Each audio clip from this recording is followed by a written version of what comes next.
I think custodianship is something we need to work on as a community, as landholders. It's very important that we bring more culture into agriculture. It's such an important part of our lives. All of us eat every day. My name's Andrew Cameron. I'm the Agricultural Extension Officer at Byron Shire Council. I came on board to be of support for our local farmers and landholders to help build more productive agricultural farmlands and do it in a much more sustainable way using regenerative agricultural practices. We've got a plethora of great farmers in our region. There's so much knowledge and information to share. So by bringing more people together, that can be done with field days, the workshops we've been running, just on-farm get-togethers with some of the graziers, some of the veggie growers, and learn together this notion of improving things while we're here. We have the resources to start creating healthier land systems. We bought this land. It had been a dairy farm. The land was cleared here. There was very little native vegetation, maybe a dozen trees on the whole property. So we had to sort of think about what would work for us and what we could manage and what would be the best way to use the land. But we wanted to produce food and we wanted to make it a better piece of land, I guess.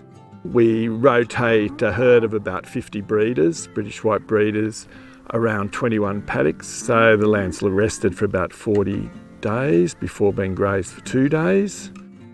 You use the animals to actually improve the quality of the soil and the quality of the pasture.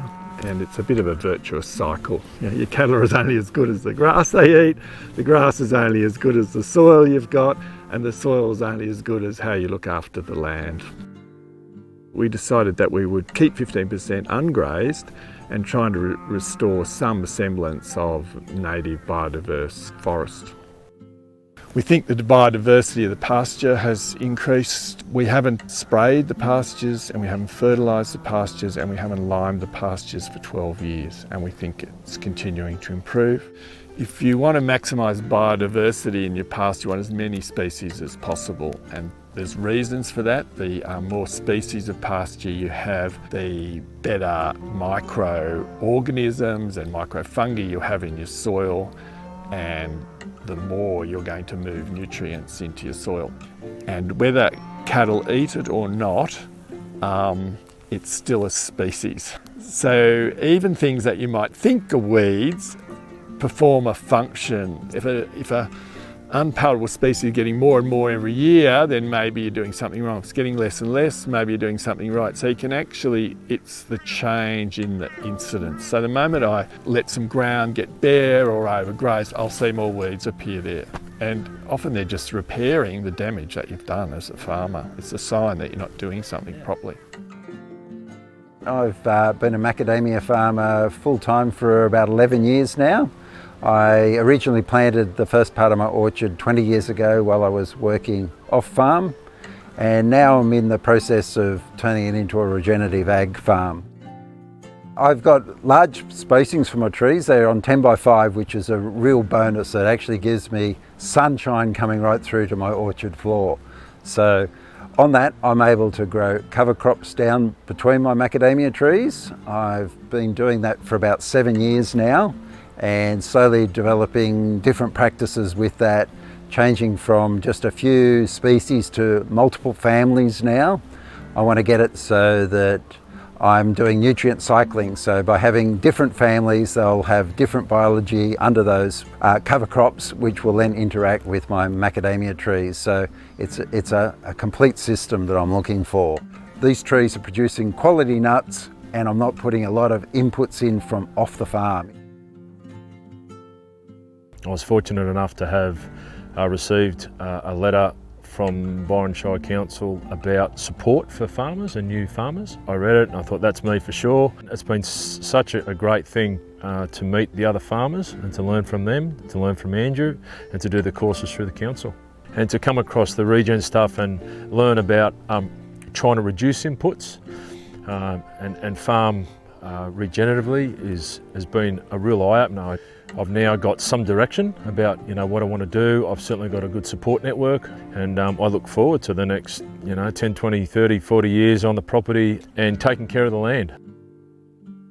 I took over the farm with the intention of changing things over to a regenerative style of farming.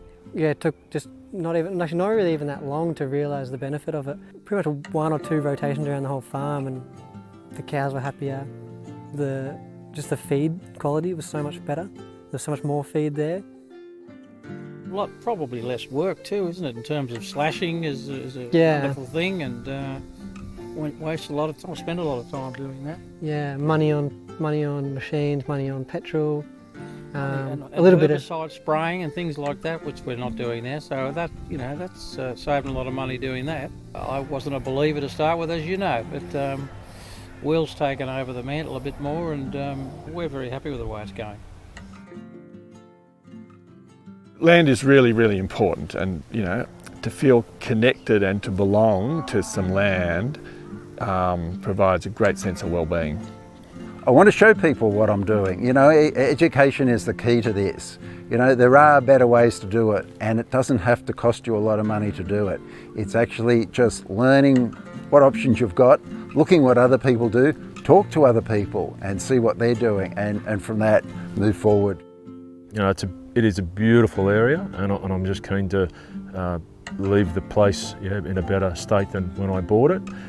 And for us, it's a legacy for our children and their children, so that's what we're looking forward to. It's incredibly important we start building a more resilient community that starts with our land and our soil. By taking techniques that work with nature, following natural processes that have been around for thousands of years, we're working on ways that will help our resilience towards drought, will help with pest, weeds, and it is so important that we start changing our approach and build more productive ecological systems that are going to be healthier for the land, healthier for people, and healthier for us all as a community.